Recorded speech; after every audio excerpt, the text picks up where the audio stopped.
There's a guy I want to tell you about. His name is Alex. He's 32, works at a mid-sized company in the city, and by every visible measure, he's a great employee. He shows up early, he stays late, he answers Slack at midnight.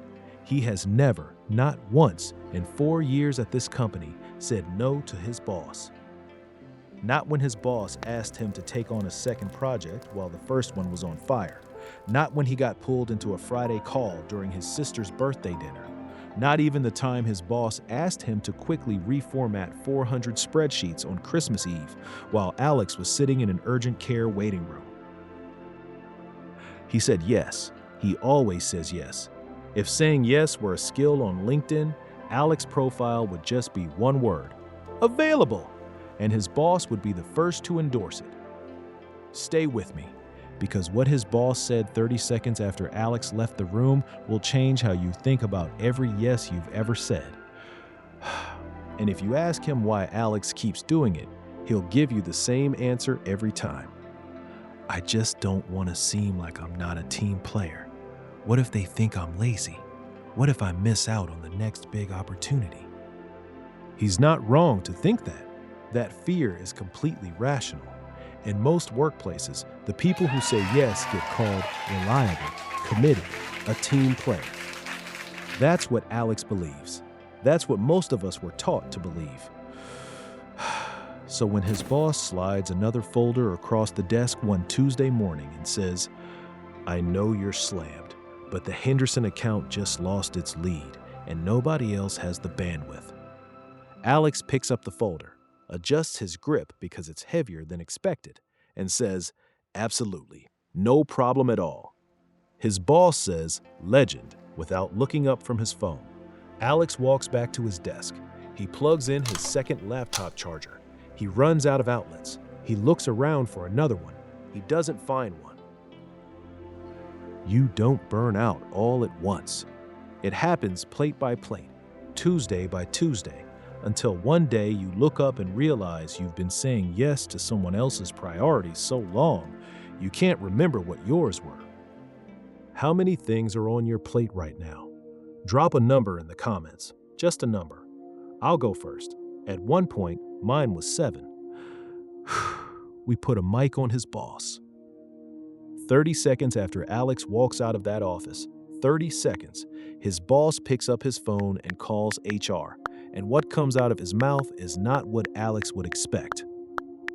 "I like Alex, but I'd never promote him. He can't manage his own workload. How's he going to manage a team?" The HR director asks about someone named Sarah, who told his boss no just last Tuesday, and his boss says that's exactly why Sarah's getting the senior role. She said no. She explained why. She offered an alternative. That's not just an employee. That's a leader. Meanwhile, Alex is at his desk. He has opened the Henderson folder. He is looking at it the way a person looks at a bill they can't pay. He takes a sip of coffee that has been cold for 2 hours. He does not know any of this is happening.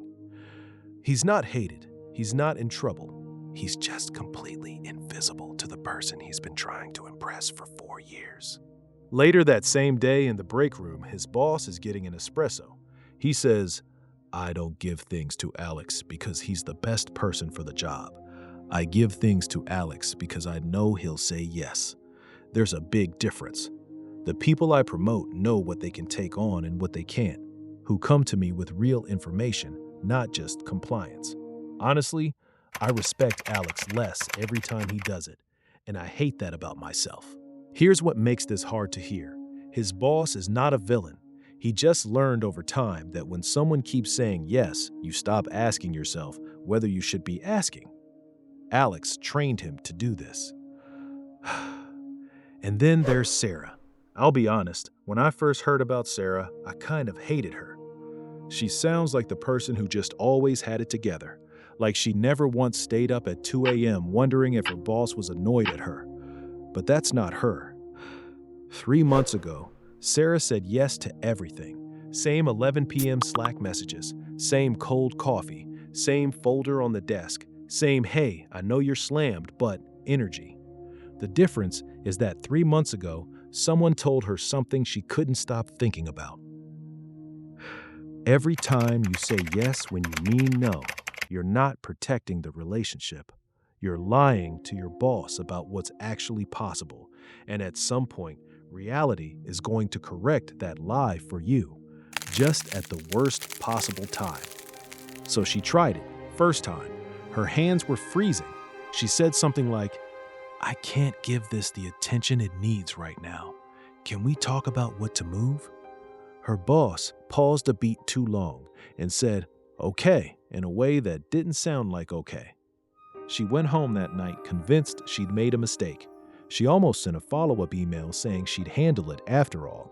She didn't. She waited. And 2 days later, her boss came back with an actual plan because she'd forced him to make one. While you were saying yes to everything, Sarah said no to one thing, and it got her the promotion you've been working toward for 2 years. The real FOMO isn't saying no. It's saying yes to everything and slowly becoming the most reliable person in the room that nobody actually sees. Most people aren't Alex because they want to be Alex. They're Alex because nobody ever gave them the words. They knew something was wrong. They just didn't know what to say instead. If that's you, this part is for you. And one thing first, this works best when you're in an environment where pushback is at least theoretically possible. If the power gap is too wide or the culture punishes any friction at all, that's not a you problem, that's a them problem. No 3 sentences fix a broken system. What they do is help you find out faster whether the system can be worked with or whether it's time to find a better one. We gave Alex 3 sentences. Then we sent him back in. Next time his boss slid a folder across the desk, Alex said, "I want to make sure this gets done right. Right now, I'm maxed out with Collins and Rivera.